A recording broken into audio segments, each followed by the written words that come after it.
최근 생성형 AI들의 능력이 정말 무섭게 발전하고 있습니다. 저는 개인적으로 챗GPT, 클로드, 제미나이를 모두 유료로 구독해 쓰고 있는데요. 솔직히 말씀드리면 이 AI들이 너무나 만족스럽습니다.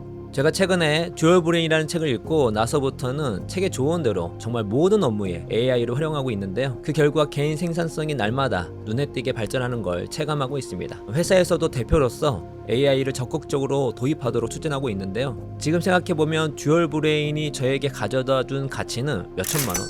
아니 몇억? 앞으로 가져올 이익까지 생각하면 그 가치는 정말 헤아릴 수 없을 정도입니다.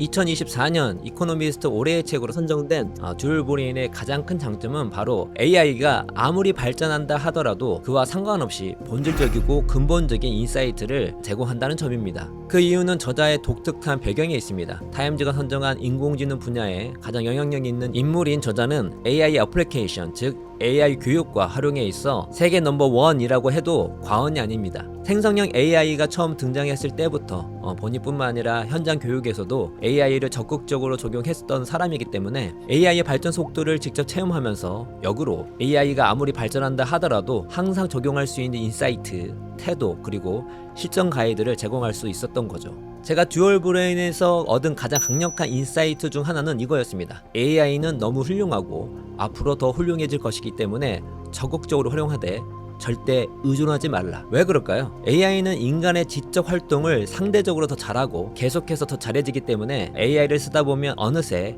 AI를 업무의 어시스턴트로 활용하는 것이 아니라 나 자신을 스스로 대체해버리는 태도가 생기게 되기 때문입니다. 이건 우리뿐만 아니라 특히 AI와 함께 살아갈 우리 아이들에게 치명적인 결과를 가져올 수 있습니다.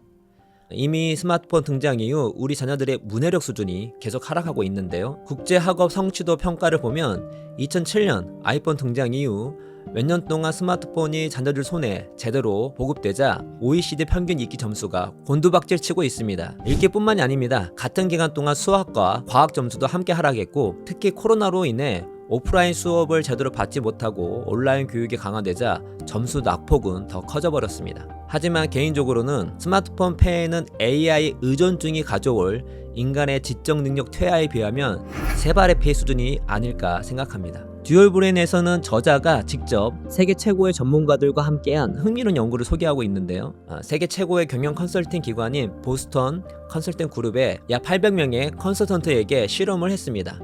한 그룹은 자신의 방식대로, 다른 한 그룹은 GPT-4를 활용하여 창의적 과제, 분석적 과제, 글쓰기 및 마케팅 과제, 설득력 과제를 풀게 했습니다. 그 결과에 대해서 책에서는 이렇게 이야기합니다. AI와 함께 작업한 집단은 그렇지 않은 집단보다 훨씬 나은 성과를 냈다.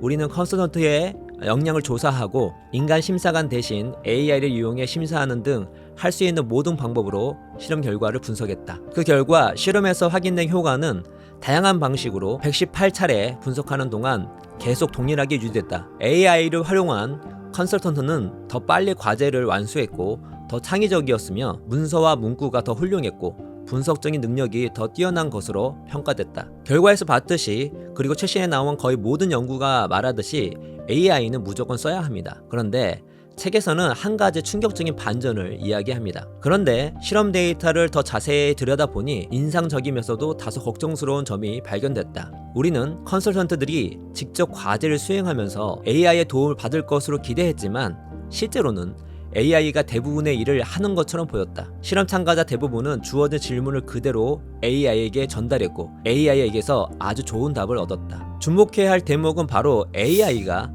대부분의 일을 하는 것처럼 보였다는 부분입니다. AI가 뛰어나면 뛰어날수록 그 맛을 알면 알수록 스스로 경계하지 않으면 AI에 완전히 의존하게 되어 자신은 아무것도 안 하는 인간이 되어버립니다. 그렇다면 만약 AI가 해결하지 못하는 문제가 나오면 어떤 일이 벌어질까요? 듀얼 브레인에서는 이렇게 이야기합니다. 결국 AI가 해결하기 힘든 과제를 만들어냈다. AI의 도움을 받지 않은 집단은 정답률이 84%였지만 AI의 도움을 받은 집단은 정답률이 60에서 70%에 그쳤다. AI를 사용했을 때 더 나쁜 성과를 낸 것이다. 컨설턴트만 그런 것이 아닙니다. 채용 담당자의 연구 결과도 마찬가지입니다. 그는 성능이 뛰어난 AI를 사용하는 채용 담당자들에게서 게으르고 부주의하며 판단력이 떨어지는 현상을 발견했다. 그들은 일부 뛰어난 지원자들을 놓쳤고 성능이 떨어지는 AI를 사용했거나 아예 AI를 사용하지 않는 사람들보다 안 좋은 결정을 내렸다. 그래서 듀얼 브레인에서는 내가 할 일과 AI가 할 일을 명확히 구분하라고 조언합니다. 자세한 이야기는 다음에 다루기로 하고 저는 궁금했습니다. AI는 이에 대해 어떻게 생각할까? 그래서 물어봤습니다. 너 같은 AI에 지나치게 의존하게 되면 인간이 상실하게 될 역량은 무엇인지. 챗 GPT, 제미나이, 클로드 모두에게 물어봤는데 이 중에서 클로드의 답변이 가장 마음에 들었습니다. 클로드는 7가지 우려사항을 다음과 같이 이야기했습니다. 1. 인지적 능력 감소. 2. 비판적 사고력 약화. 3. 창의성과 독창성 감소. 4. 사회적 기술 약화. 5. 지식 내재화 감소. 6. 인내심과 끈기 약화. 7. 판단력과 결정 능력 약화. 이 정도면 정말 인간의 길 포기해야 할 정도 아닐까요? 인간을 인간답게 만드는 핵심 능력들이 모두 약해진다는 이야기입니다. 이제 AI를 쓰지 않으면 도태되는 시대에 살고 있습니다. 그러나 아이러니하게도 AI에 지나치게 의존하게 되면 내가 갖고 있는 인간의 능력이 도태되게 될 것입니다. 더 큰 문제는 우리 아이들이죠. 스마트폰과 뗄래야 뗄 수 없는 우리 아이들은 앞으로 AI와 더불어 살 수밖에 없습니다. 나 자신을 위해서도 그리고 우리 자녀들을 위해서라도 듀얼 브레인 같은 책을 읽고 AI에 대한 깊은 이해를 가져야 합니다. AI가 날 돕게 만들어야지 날 잠식하게 해서는 안 됩니다. 새로운 시대입니다. 나 자신을 위해 여러분의 자녀를 위해 준비하셔야 합니다.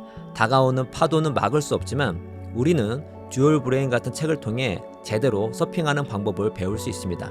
여러분 모두 AI와 듀얼 브레인으로 살아가시되 AI에게 브레인 전체를 내주는 일은 없기를 바랍니다. 지금까지 독서연구소였습니다.